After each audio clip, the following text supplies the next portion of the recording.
I put out a post on X the other day, right when silver had crested, I think it was zeroing in on $65 an ounce. And I said, silver at $65 an ounce starts getting Wall Street thinking about silver at $75 an ounce. And then silver at $75 an ounce starts getting Wall Street thinking that $100 an ounce might be possible. So are we starting to sort of see the tractor beam of the big round number in investors' minds potentially pulling the price up here? Or is this strictly a supply shortage driven situation? I think it's more so the biggest money in the world is understanding that the dollars that are used to purchase silver are not worth as much as the silver itself. There's a very interesting report that just came out of the Economic Times that says JP Morgan holds 750 million ounces of silver. That's worth more than $40 billion. And if true, it would be the largest stockpile on the planet. And the rumor is that they didn't just stop shorting silver, that they actually flipped and have become the biggest long in the market. In just 6 weeks, they've added 21 million ounces while supposedly closing a 200 million ounce paper short. That short's what is a large portion of what keeps the price down, and buying the physical at the same time pushes it back up. It gets more interesting. Evidently, they pulled 16.6 million ounces out of the registered inventory. In COMEX, there's registered. Those are the bars that back the contracts, and eligible. We have 9 Brinks facilities. One is JFK, New York. It's a COMEX facility. If you own 1,000-ounce bars in our program at JFK Brinks, it's eligible to be moved to registered. Not being moved to registered unless you say so, but they're bars that are not for sale. So anyways, the 16.6 million ounces came out of registered and left COMEX. Goodbye. They ain't never coming back. Never. Okay, and just to make it clear for folks, registered silver is what can be delivered when a contract expires, right? Right. And then there's something I never heard of. I'm not a COMEX expert, but I read literally voraciously. And they talked about moving 169 million ounces into a non-deliverable vault. Now, when I think about what that means is I have a client who has an awful lot of 1,000-ounce silver bars, and they're at Brinks JFK. One of my distributors, a very good friend of mine, is a Royal Canadian Mint distributor. He had brand new 1,000-ounce bars when she was purchasing these bars at Brinks JFK, a COMEX facility. He had them stationed there. And I said to him, can you just have them moved instead to Salt Lake City? He said, you don't want to do that. I said, well, why not? He says, because it's not a COMEX facility. I said, but what does it matter? I said, if it's in a Brinks facility in New York, gets loaded onto a Brinks truck, gets moved to Brinks JFK, Brinks Salt Lake City, never leaves the ecosystem. What the hell does it matter? He says, because it left the Brinks ecosystem. It didn't, the COMEX ecosystem.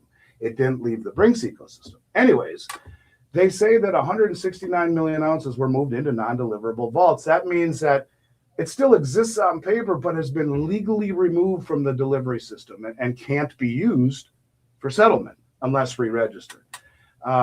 So this is metal being removed from the delivery pool. This isn't defensive posturing. And you talk about a major shift. You have the biggest short now flip-flopping to the biggest long. Yeah. Now, furthering what you were talking about, if you don't mind, I'll simply say that the deliveries have been off the charts non-stop.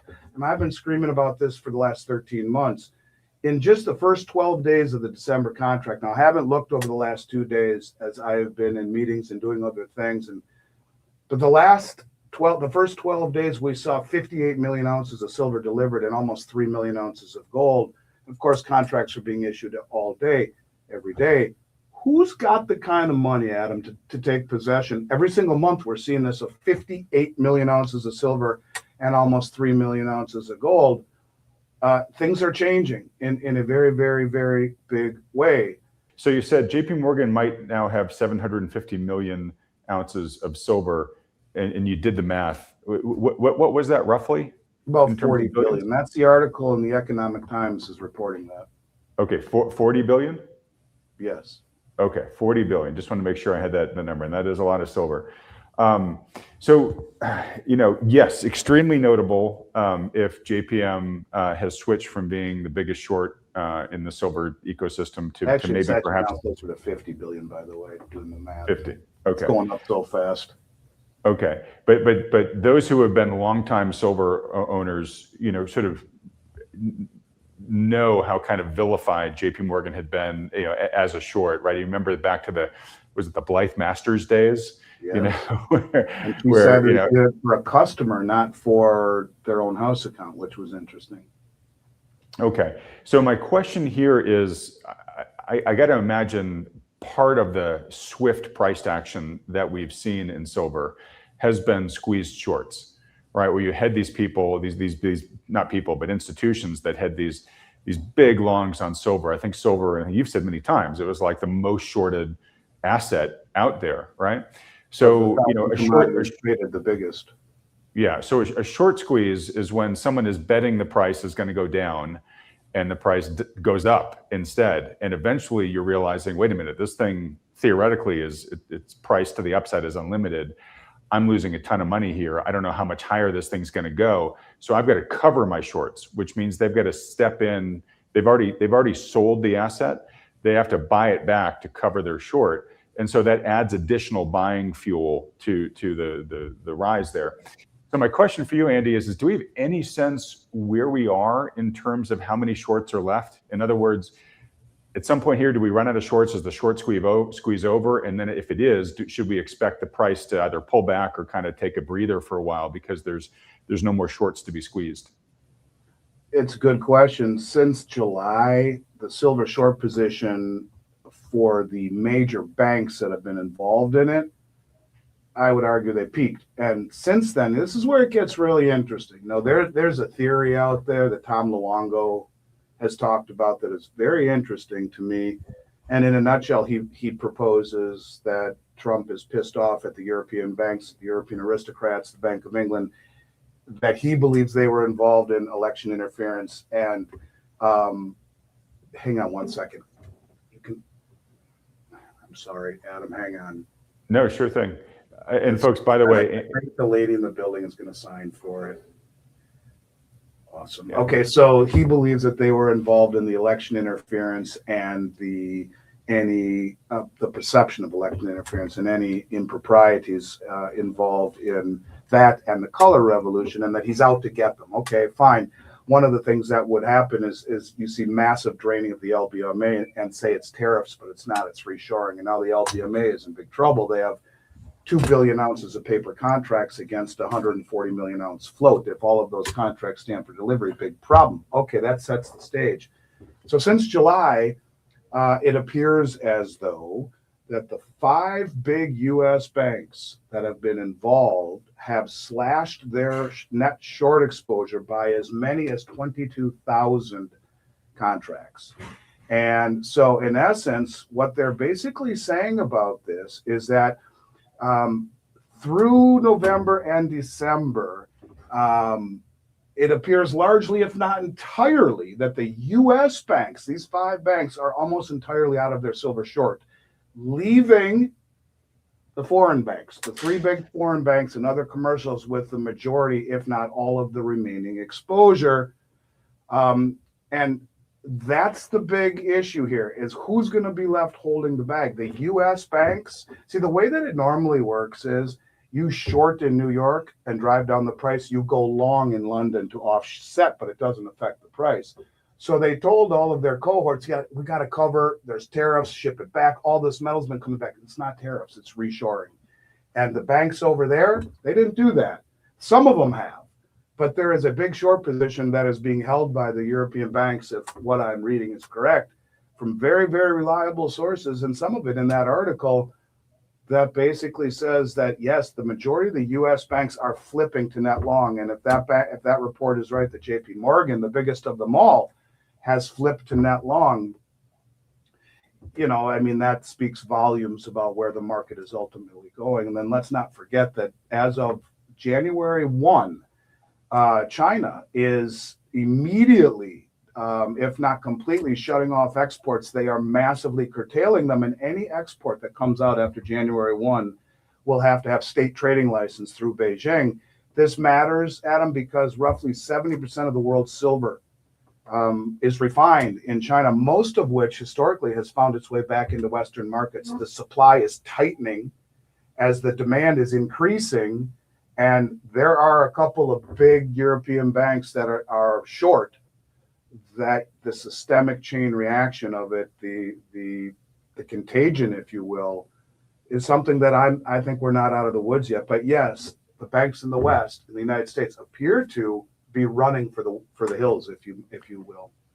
Okay, so a couple clarifying questions here then. You said 70% of the world's silver is refined in China. So presumably other countries would send silver to China, it would get refined, then they'd get the silver back. Does China's export ban apply to that as well? So in other words, Yes, I'm a country, I send my silver to you to be refined, and China says, well, we're not sending it back?